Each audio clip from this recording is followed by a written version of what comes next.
My name is Ned Brooks with Donor to Donor, and we are pleased to introduce Sam Beyda's interview with Professor Abigail Marsh.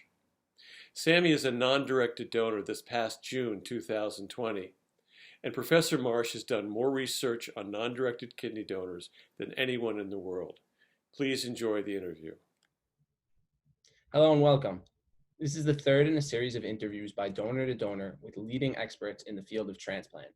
My name is Sam Beyda, and I donated my kidney to a stranger to start a kidney chain on June 10th, 2020, about 7 weeks ago. Our guest today is Professor Abigail Marsh, a research psychologist at Georgetown University. Professor Marsh is the author of The Fear Factor: How One Emotion Connects Altruists, Psychopaths, and Everyone in Between. And she has done extensive testing and analysis of living kidney donors who donate to strangers, also known as non-directed donors. Professor Marsh, welcome, and thank you for joining us. Thanks for having me. Can you start by telling us a little bit about how you got into studying living kidney donors? Absolutely. I'm a social psychologist by training, and I'm a professor of psychology and neuroscience at Georgetown. And my interest has always been in what leads people to care about other people, an interest that was definitely propelled in large part by my having been rescued by a stranger when I was 19. Not through an organ donation, but after a car accident. Somebody helped me get out of a car accident that would have certainly been fatal if he had not shown up. And then, he just disappeared after he saved my life, and I don't know anything about him. So it was as altruistic and anonymous an act as a person could hope to experience. And it really changed my thinking about human nature, and I think gave me an appreciation for the reality of altruism and the profoundness of it that I don't think I would have had otherwise. And so when I began my professorship at Georgetown, I set out to answer questions about altruism that I'd always wanted to answer, but had never had the ability to. And I thought briefly about doing research with heroic rescuers like the one who rescued me, but for a number of reasons, it would have been logistically difficult. And for a number of, after I thought about it a while, I thought that altruistic kidney donors were in some ways an even better representation of altruism, although I don't want to split hairs. Saving somebody's life is pretty much the max form of altruism, no matter what form it takes. But all I can say is I'm so glad I did choose to study what makes altruistic organ donors decide to donate. It's been a fantastic line of research. I feel like I've learned so much, and I've enjoyed it more than I can say, working with kidney donors for the last 10 years.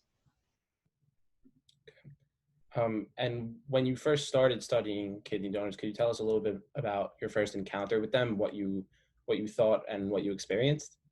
Absolutely. So I knew that it would be a difficult project when I started. This was in about 2011, maybe 2010. Because there were so few at that time. Non-directed kidney donation had only officially been a thing in the United States since about sort of 99, 2001 were the first sort of known non-directed altruistic kidney donations. Although I did quite a bit of digging around for when the first one happened, and there are a couple that can lay claim to potentially being the first. In any case, there were fewer than 1,000 non-directed donors in the whole country at the time I started my research, and they were all over the country, and here I was in DC. And so I knew, recruiting research participants is never easy under the best of circumstances, even when you would literally take anybody who crossed the threshold of your lab. And so I was a little worried that it would be hard to recruit them, and I was shocked. Untrue that was. I feel a little silly in retrospect, but altruistic kidney donors, it turns out, are very willing to volunteer to participate to help out with research. And in fact, that's, it's funny that the research enterprise at universities is set up such that the reason that people want to donate is out of a desire to help others, to help research. So in some ways, it's sort of perfect. Once I got some grant funding that would allow me to spend the money to bring altruists to Georgetown, I started out by contacting a couple local and national kidney organizations, and I put together just a little, pro forma email saying I was going to do a research to scan the brains of altruistic kidney donors to try to understand what makes people donate. And if they were interested in participating, could they please contact me?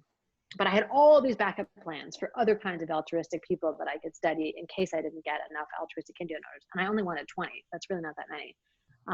But just as a point of comparison, I also study children and adolescents with behavior problems who make up about 1% of the population, which is not a small number. And it took me 3 years to recruit enough for a similarly sized study when I was at the NIH. So I was prepared for it to be very difficult. And I sent out these emails, closed my computer, shortening the story a little bit, flew to a conference in Texas. When I finally found a working Wi-Fi network and I opened up my computer again at this conference in Texas, my email inbox was just flooded with emails from non-directed kidney donors saying, I would love to be a lab rat in your study. Please contact me about volunteering. This sounds great. When can I sign up? One person even said that he didn't have the money to fly to DC, but he would start saving up now. And then as soon as he had enough money, he would come and participate in our studies. And no, we'll pay you.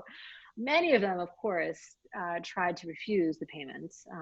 Some very passionately, and a couple of them, even said, donate, keep it, donate to your research. And I said, I cannot do that, but you're welcome to donate it to the cause of your choice instead of keeping it if you would like. It was so unlike any participant recruitment experience I've ever had. It's actually sort of hard to describe. Okay, that's amazing, really. To circle back to something that you mentioned, the first non-directed donor, somebody donating to a stranger, was only 20 years ago. We're not clear on who the exact first donation was, but we know around when it was. Kidney donation itself has been around since 1954. Only slowly did doctors begin to accept non-directed donors. Why did it take so long for the medical professionals, with the kidney shortage that we have?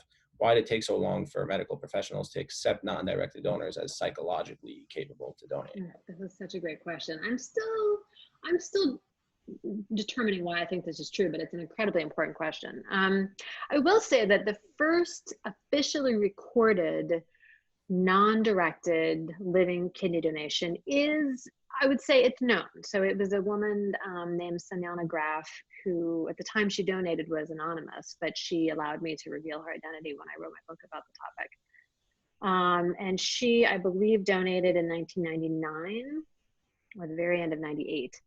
And so I would say that she can, not that she would ever care about whether she was the first, which, and I should argue that it's not like she cares, but I think it's important from a biomedical perspective, from an ethical perspective, to try to understand the chronology of events, which is why I do think it's important to establish when it all started.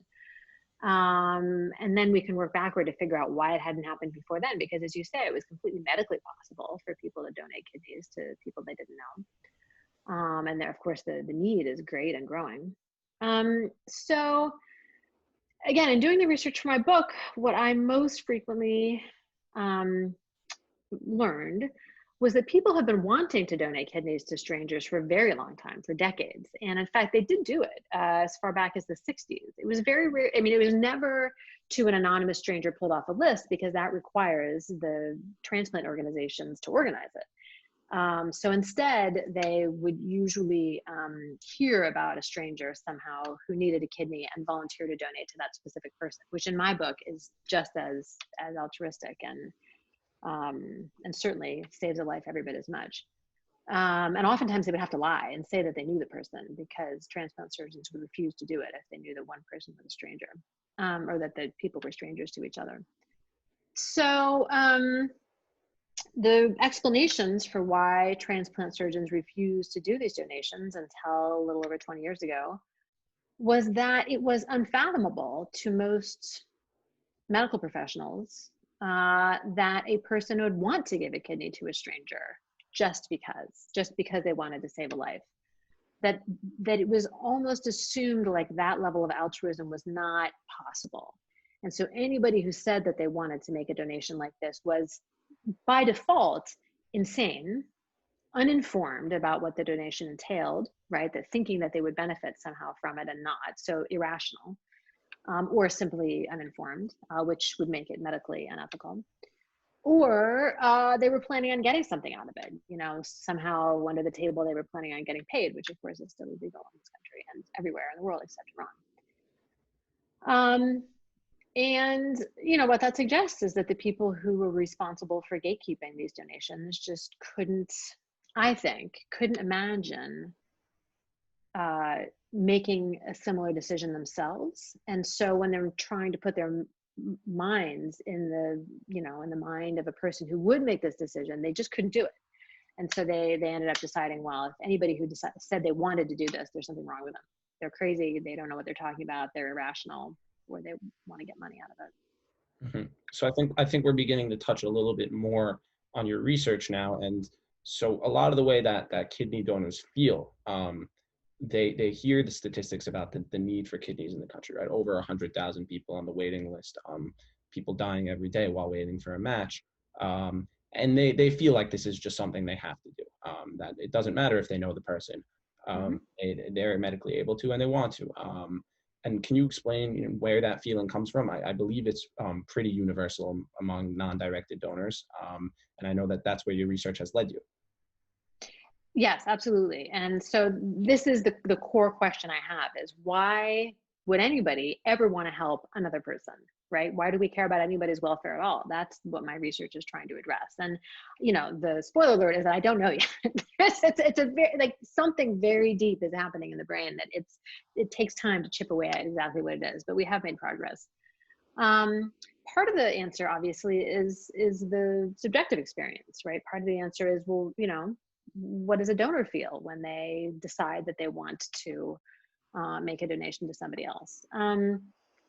And I wouldn't say kidney donors are any more homogenous than any other group out there. And this is one of the things I always emphasize, is that kidney donors come in every stripe and flavor of human being imaginable.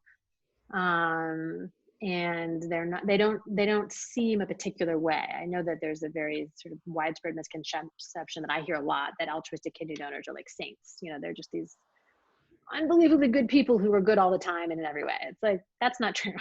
And I feel like that's doing kidney donors a disservice, right? Because again, it paints them as like not being real people who have real human feelings and motivations. That's not true at all. I had one donor I worked with, it was like, I'm the furthest thing away from a saint you could find. Like, I flipped somebody off on the drive over to the research center. Another one confessed that he never gives to the NPR pledge drive. So yes, I think that's really important to clarify. But what does seem to be consistent about altruistic kidney donors is that they are at one extreme end of the normal human continuum that we seem to be observing of caring about other people's welfare. I mean, it really is that simple. And the first sort of hint that there was a continuum of caring about other people's welfare relates to my other line of research, which is research on children who have serious behavior problems and psychopathic personality traits. So these are people who really don't care about other people at all. Not somewhere deep down, not that they're very distressed, and if we could, solve their own distress for themselves, then they would care about other people. They really don't. They're very narcissistic, manipulative, Machiavellian, just care about themselves. And we've known for a long time that a small fraction of people are like this. And in fact, it has always given me great comfort about the average person, because the fact that we have a name for what it is to be completely selfish and only care about yourself means that's not what the average person is like at all, thank goodness, right? And certainly working with people who have psychopathic traits has only reinforced that. That's not normal. And for a long time, people thought that there was psychopaths over here and then normal people here, right? But that's not actually true of any clinical psychological disorder. Everything pretty much runs on a continuum. And so that got me thinking, well, if we have, highly psychopathic people over here, the Ted Bundys of the world, and then sort of moderately psychopathic people here, and then regular people here, well, what's at the other end of the continuum? And so a lot of my research has been aimed at identifying if probably what's going on with people who volunteer to donate kidneys to strangers is that whatever is missing in the brains of people who are psychopathic is there in abundance in donors. And from the research we've done so far, that seems to be true. That I think it's as simple as people who are very altruistic, and maybe it's they donate kidneys, maybe they rescue strangers from burning buildings. You know, there's a lot of ways to be altruistic happily. They truly just place more weight on the welfare of other people. So when they hear that somebody else is suffering, right, and they do tend to be very sensitive to other people's distress, which I think makes sense. If you care a lot about other people's welfare, you're attuned to when other people's welfare is bad.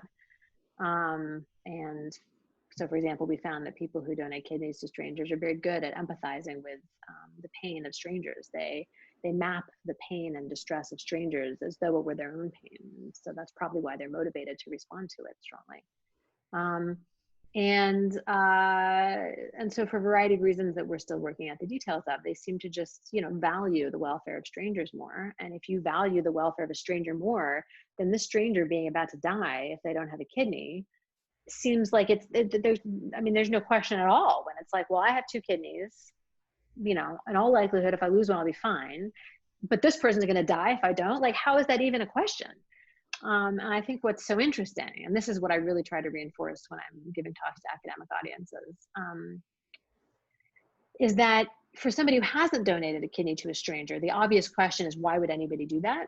For somebody who does want to donate a kidney to a stranger, the obvious question is, why wouldn't you do it? You know, they're like, I don't understand, like, why it's even a question. It's like, this person's going to die. I could save their life. Like, what's the question?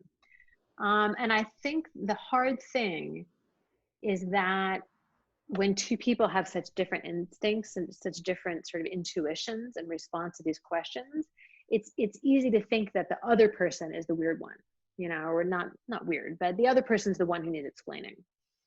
And this is why I think it's so important to think of people in terms of a continuum of personality traits, right? People, you know, some people just have very highly caring personality traits, and helping other people who are in distress and in need, if you can, is the sort of a second nature decision to make at that point. Mm-hmm. And I definitely agree with everything you just said, as a kidney donor myself. But in terms of more of the scientific, actually, because you did brain imaging about this, right? Could you tell us a little bit more, as best you can, to a layman's audience, and hopefully to the kidney donors themselves watching this? What is there something going on in their brain that's a little bit different? Yeah, we think so. And that makes sense, because every psychological phenomenon is also a phenomenon that's happening in the brain, right? Every psychological outcome has some sort of a neural correlate, even if we can't always measure what it is with the tools that we have right now.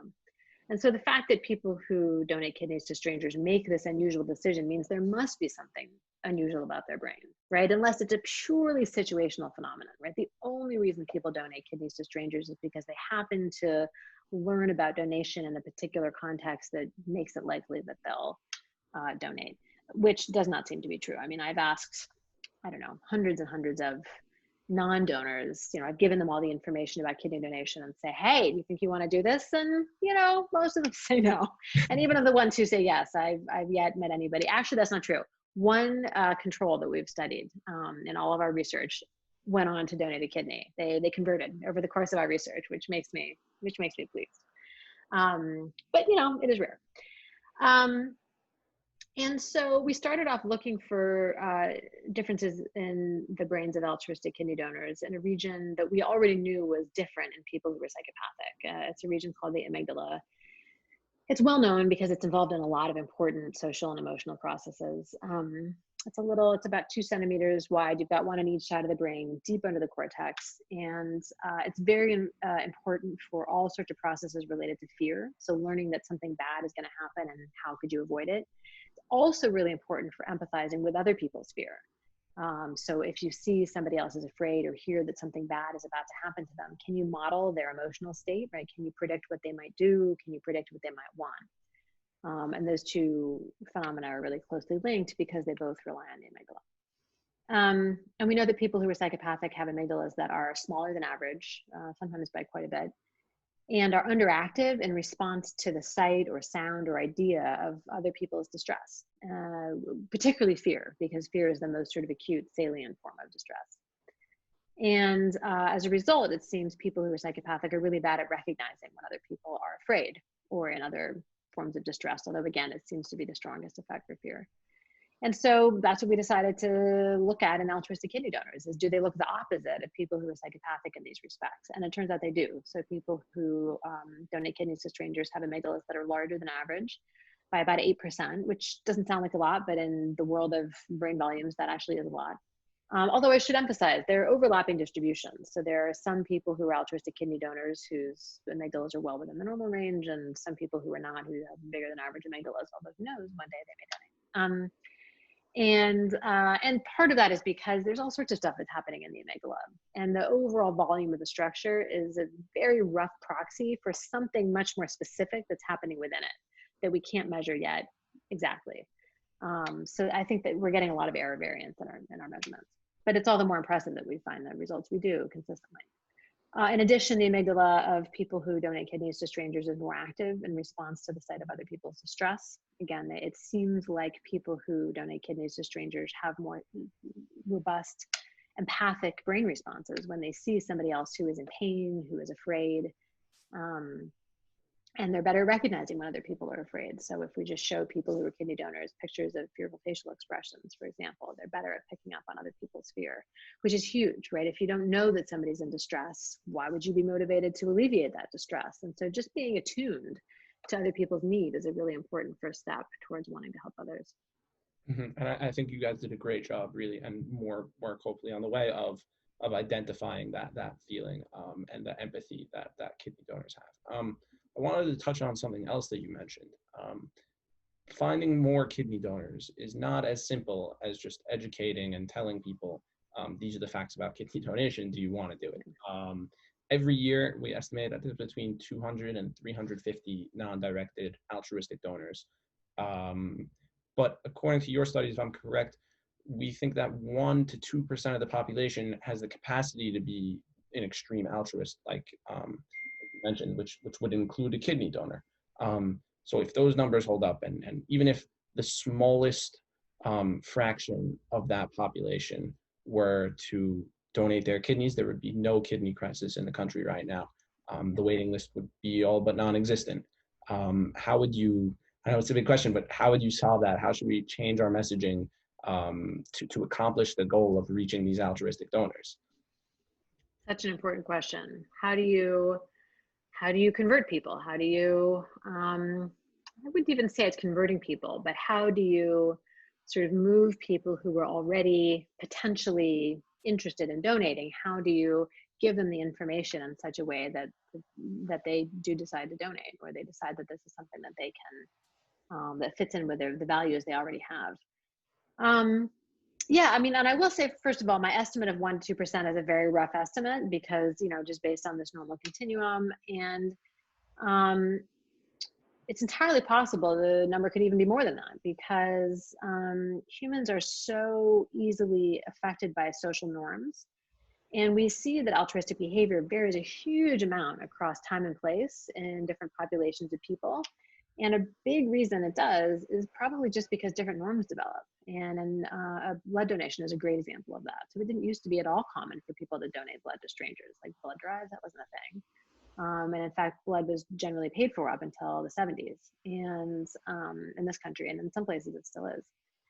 And, through a series, I think, of sort of good strategic policies and practices, the Red Cross started turning blood donation into something that people saw as just like a normal, good thing to do, like, voting or not littering or whatever. And it went from being something that was like, whoa, like who would just like open up their veins to give blood to a stranger, to, well, this is just a normal thing to do. And, nobody likes getting needles stuck in them, but, if people are going to die without the blood, why not?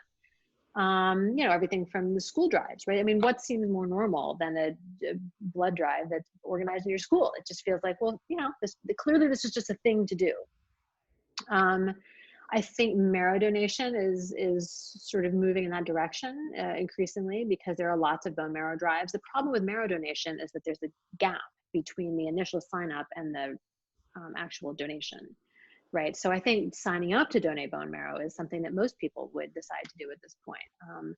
The problem is, how do you keep people interested, and how do you keep them from changing their mind when the actual donation comes about? That's a little bit the problem with altruistic kidney donation as well. And you may or may not know that I think the estimate is that about 90% of people who initially indicate interest in donating a kidney to a stranger ultimately decide not to donate. And so that's something that, that's the sort of low-hanging fruit there. How can we either sort of improve the information we're giving people who are initially interested in donating so that we can reduce that attrition, or how can we screen people better at the time that they donate to try to, preferentially select people who will continue to be interested as time goes on.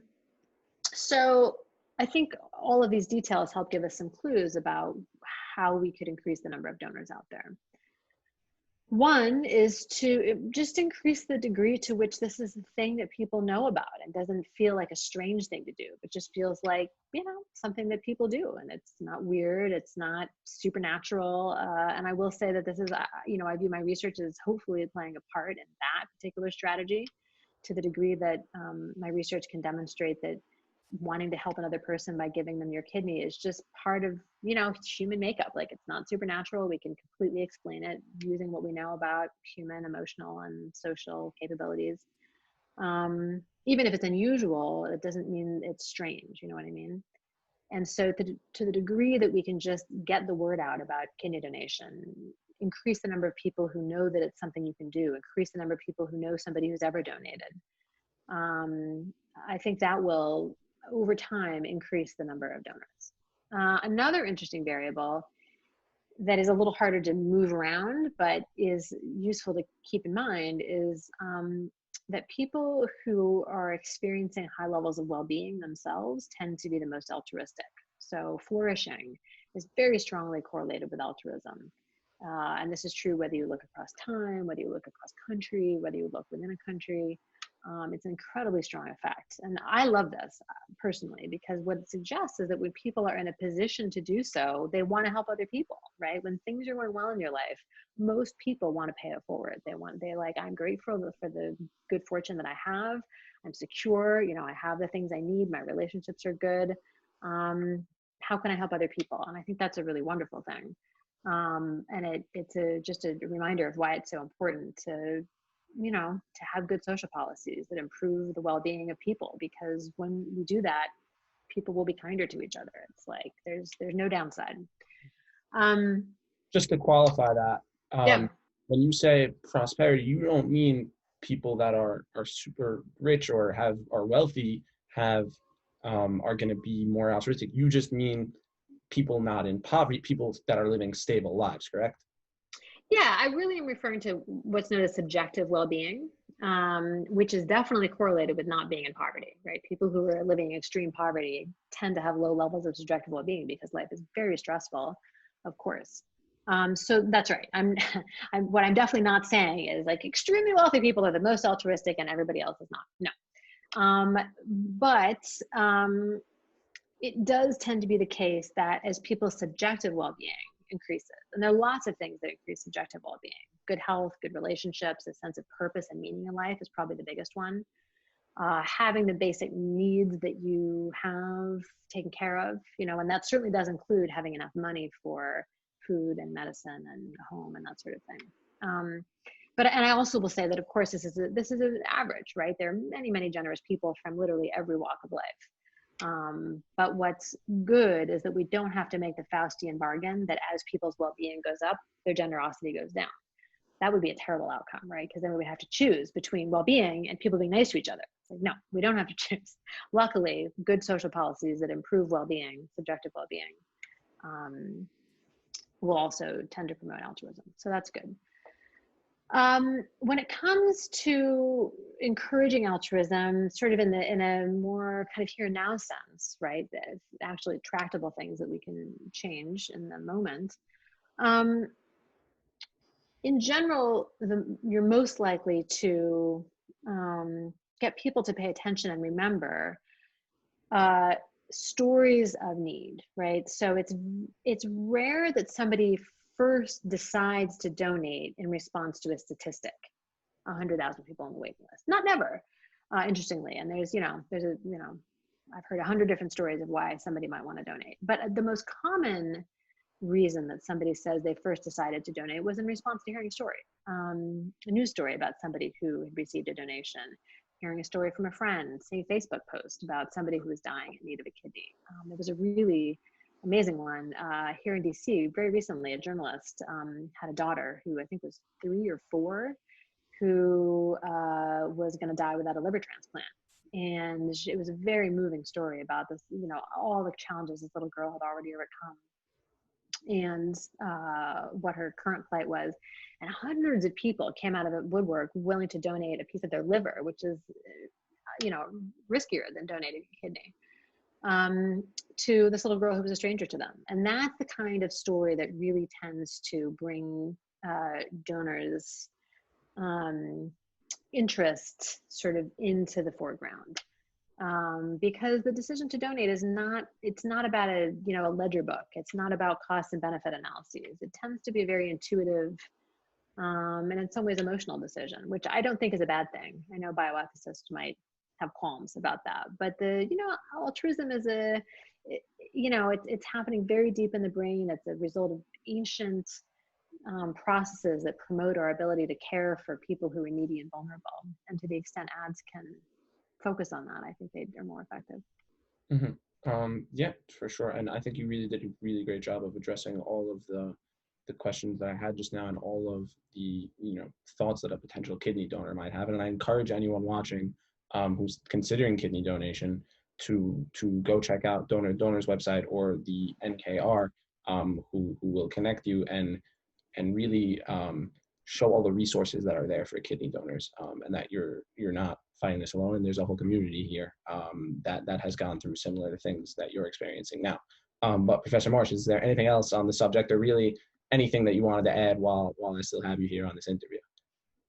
Sure. I will say that if anything has impressed me the most, and all the interviews I've done with kidney donors over the years, and there have been many dozen, at this point, I don't know, maybe 100 or so, and I've met many more donors than that. It's how universal almost to a person, it is that I've asked donors, would they do it again if they had the opportunity? If they had a third kidney to give, would they give again? And again, almost to a person, they say in a heartbeat. That's actually the verbatim answer a lot of the time. Like, of course I would. This is, one of the most meaningful things I've ever done. I'm glad, some people say, I literally wake up every morning glad that I did this.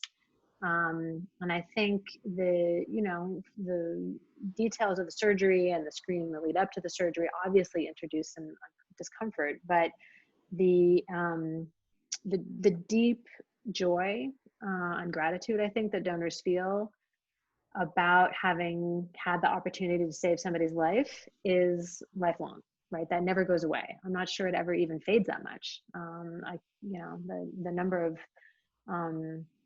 donors who have been sort of moved to tears talking about what it felt like to realize that their recipient was doing well and was going to get a chance to live a full, meaningful life again is long. So I would say that is something I'd want to emphasize. I certainly agree that if I had a third kidney, I would give it again. And to add to what you were saying, there is a lot of anxiety in the screening process and the tests and all the questions you have to field. And it often feels like you're being interrogated.